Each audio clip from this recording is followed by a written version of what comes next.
What's good, y'all? Welcome to Big Bruh Tunes, where we discuss various topics based on animation of old and new. But this is a special project. It has a lot of potential to be trash, so I might as well go all in with this. But anyways, let's discuss the homegirl, the lost gem known as Pepper Ann and her wildlife in the small town called Hazelnut. Let's get into this. Pepper Ann was created by Sue Rose and was originally featured as a series of comic strips in YM magazine. To sum it up, it was the same as the show, but Pepper Ann and her reflection were the main stars, while letting her imagination run wild while in certain scenarios. I cannot for the life of me find the exact date of when PA made her debate in the magazine, nor can I find any of those strips, so I'll just show some images of her comics from the Disney Adventure magazines. Also, y'all remember Disney Adventure magazines? I literally bought all of them whenever my family went to the grocery store as a kid. I miss those so much. Good God. Love it. Originally, Sue Rose pitched the idea for a Pepper Ann cartoon to Nickelodeon in 1995, 2 years before she went to Disney. However, Nick executives weren't really feeling Pepper Ann like that, especially with her design looking like another character Rose previously made named Fido Dido. And Nick was just not trying to be that network with the same style, so they rejected Pepper Ann. It's kind of sad, actually. However, Sue Rose hit up her boy Tom Warburton to give Pepper Ann a more unique style in her design. And for those who don't know, Mr. Warburton is the creator of the codename Kids Next Door. So now you know why these shows have very similar styles and designs. Hey, the more you know, right? However, even after that, Nick just looked at Rose and said, "Hey sis, we appreciate your dedication, but it's the late 90s, and we already got a down-to-earth show about a football-headed kid in the works, so bye, Felicia."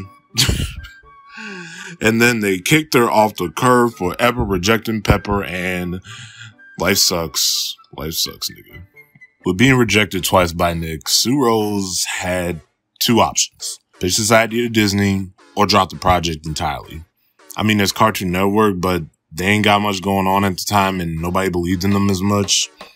So she pitched the idea to Disney and like magic, boom, they greenlit it as part of Disney's One Saturday Morning block featuring all the late 90s and 2000s greatest, and the rest was history, or lack thereof. Aside from Disney's Doug continuation, you cannot find a lot of these cartoons or the info on this block anywhere online. I got a lot of this information off of one site and Wikipedia. Yes, I was that desperate for any history or little facts about Pepper Ann, and yes, this show is that obscure. Please send help. Let's talk about the characters real quick. The series focuses on 7th grader Pepper Ann Pearson and the people of the small town known as Hazelnut. Pepper Ann can be summed up as a good-natured troublemaker, always has a scheme for everything. Her intentions are good, don't get me wrong, but because of her overactive imagination insecurities, she deals with a lot and her plans usually backfire. Now keep in mind, this was the 90s, and we never really had that trait for a girl. She definitely paved the way for a new breed of female protagonists, especially at that time. And it gave us more variety outside of the girly girl or the authority figure in, TV shows at the time. She has a plan for everything. She has a scheme for everything and has an overactive imagination, much like most kids. Also, much like the comic strip, Pepper Ann has this tendency to talk to her reflection a lot, when she's dealing with certain situations. And, it's reflected in that in the show and in the comic. Though I think it's more exaggerated in the cartoon, maybe? I don't know. I can't find no strips anywhere to make a proper comparison. But, it's interesting. I guess it's interesting. And I'm actually going to stop right here because I want to dive more into Pepper Ann herself at the very end. I know that sounds crazy, but like, I assure you, I gotta get through all of this before I could even talk about Pepper Ann as a character, because she is a lot. Along with PA, her friends call her PA, by the way, she has her best friends who she often drags along on her adventures to either support and or keep her from doing something stupid and extreme. You got Nikki Little, the school prep, and Milo Kamalati, the school's artist. I want to talk about Milo real quick and why he is a whole vibe. Not only does he share the same voice actor as Jack Spicer, Danny Kutsky, for, my fellow Shaolin Showdown fans out there. Homie is an art nut, okay? He doesn't take a lot of things seriously and kind of just goes with the flow most of the time. So basically, Milo is the heavily implied stoner of the show. However, even he can be pushed to the edge, and don't ever mock this man's art or art in general. He will come after your neck with a paintbrush, son. Oh, God. He also has the weirdest relationship with this one girl, Gwen Mesro.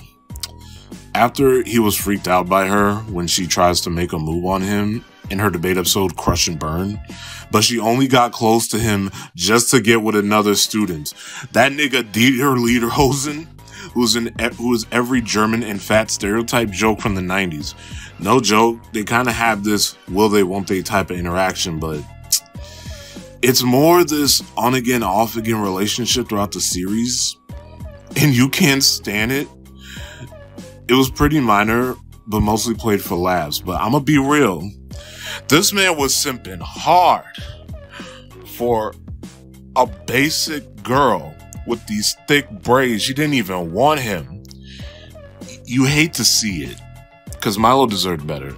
He honestly had some of the best episodes focused on him. My favorite being Manly Milo, where his masculinity is put into question. And this has been done before, in previous cartoons, even the ones after Pepper Ann, but I have never seen it done so well here, where a man just accepts who he is. Milo accepts who he is as a person and even teaches other guys to be themselves instead of trying to be these try hard, alpha niggas. Like, son, you look goofy. Stop that. And overall, I would say Milo is a very fun and interesting character. Like, shout out to old boy. He is the artist vibe that we all strive to be. Nikki Little is the straight man or straight girl of the trio. She's a top A+++ student, great at music, the fine arts, history, literature, all that good stuff. She's good at everything but sports, but she still tries despite her obvious weakness to it. To sum it up, she is perfect, which is also her biggest flaw. Like, Nikki can make a lot of smart decisions. She has a habit of being self-righteous and looking down on people like Pepper Ann. But it gets worse. When she messes up or gives into peer pressure, she becomes manic, having these insane outbursts and crying fits like, Nikki, chill, you're only 12 years old.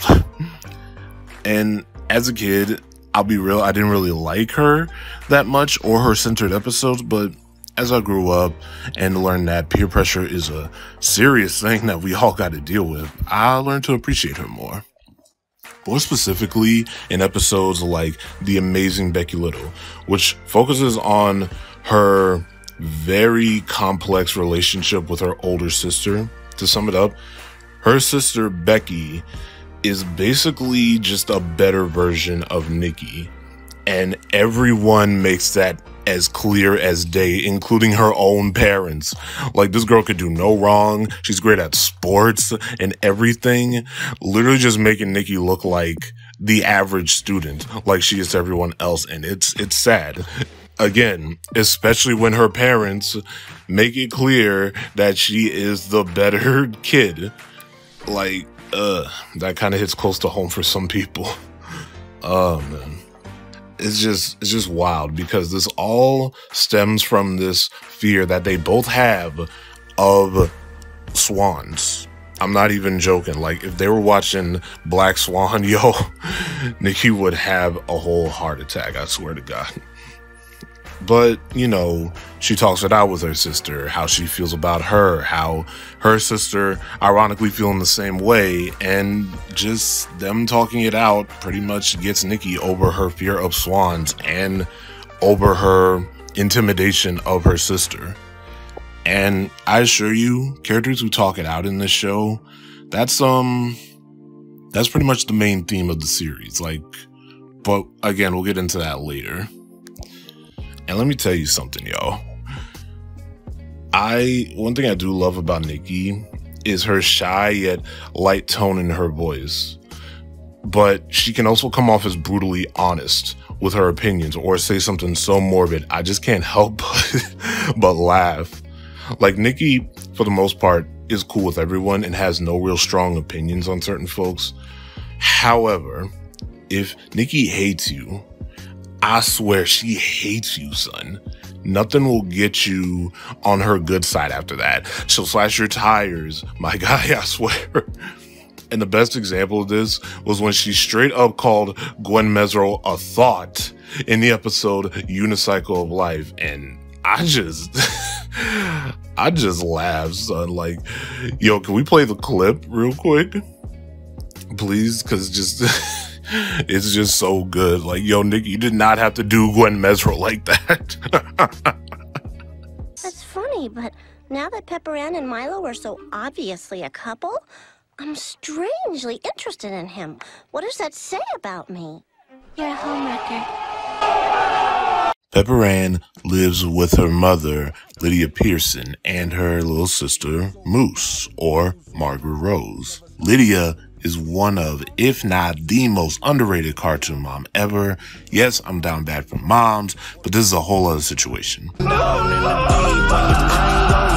She is caring, loving, charismatic, and honestly the most layered mother in animation and probably just fiction in general.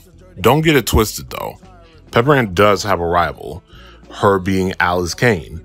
According to the wiki, she only made like 4 appearances, but there's actually like 5 or more appearances. They just aren't significant. Sometimes she's just there to fill in the space, not really doing anything. And I'm not joking when I say she is Pepper Ann's main rival. Like, she is on some Mandark from Dexter type of mess, yo. Alice Kane is the anti-Pepper Ann.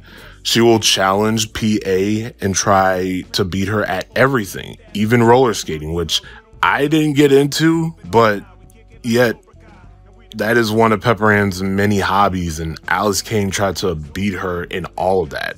Even her voice actor, Lauren Tom, who was also voiced by number 3 from Kids Next Door, there's your reference right there, did not skip a beat in voicing Alice Kane. Whenever Alice Kane speaks to Pepper Ann, she sounds like a villain monologuing. I don't know why, but I'm feeling it.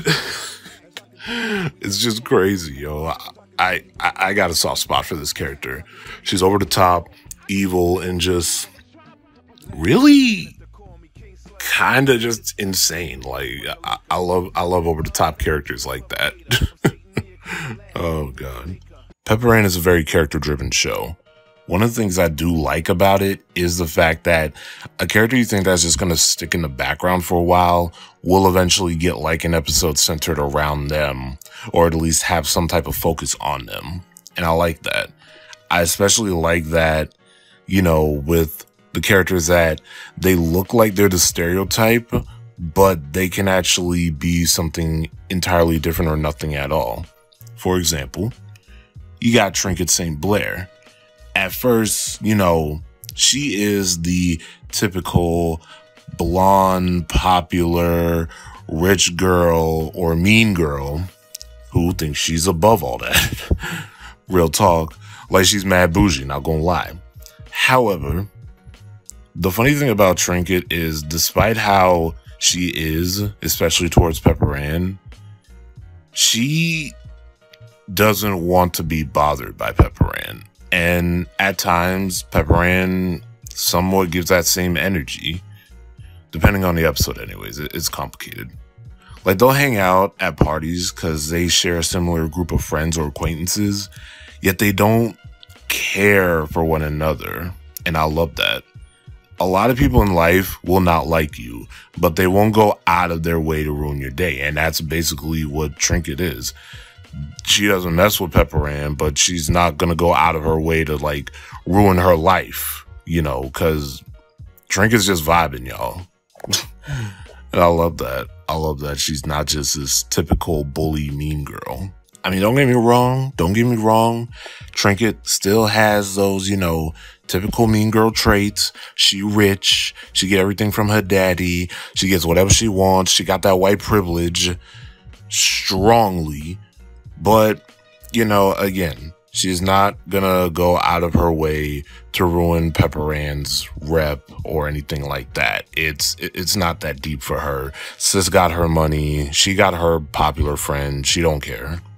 Do what you want. Just don't get in her way. And we're gonna stop right there. Sorry, y'all. This is gonna be a huge project, and I feel like I could not make a whole hour-long video, especially after everything I've said about hour-long video essays. Anyways, thank you for watching this. There is more coming, but I got some other videos to release in between. So please take care. Have a good one. Like, share, and subscribe. There is more coming, my dear viewers. Thank you, and have a good one. Stay golden.